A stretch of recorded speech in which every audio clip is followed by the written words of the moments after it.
erkak kishi bitta narsani maqsad qilib qo'ydiki, qaror qabul qilishdan oldin 4 ta narsadan o'zini qarorini analiz qiladi. Birinchisi miyasi, ya'ni aqlidan, ikkinchisi qalbidan, ya'ni hissiyotlaridan, uchinchisi nafsidan, to'rtinchisi jasurligi, ya'ni o'sha mardligidan, jasoratidan o'tadi. Agar sizda qalb nima deydi? Qalb eng o'sha rahimli narsalarni aytadi, qalb eng miyaqki narsalarni aytadi.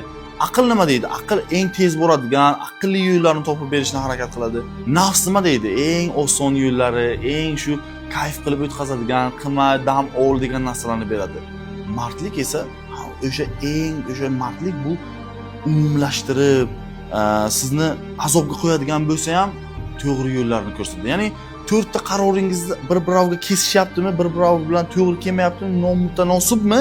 Siz faqatgina olimlar aytadi, mardlikni bergan qarorini tanla. Mardlik seni eng yaxshi yo'lga yetadi. Mardlik jasorat orqali siz qurbonliklar qilishingiz mumkin, boshqa qilishingiz mumkin, lekin eng to'g'ri yo'lni tanlaysiz. O'sha uchun erkak kishi qaror qabul qilishdan oldin mardligiga, jasoratiga tayansin. O'shanda eng yaxshi, eng to'g'ri qarorni qabul qiladi. Slayer.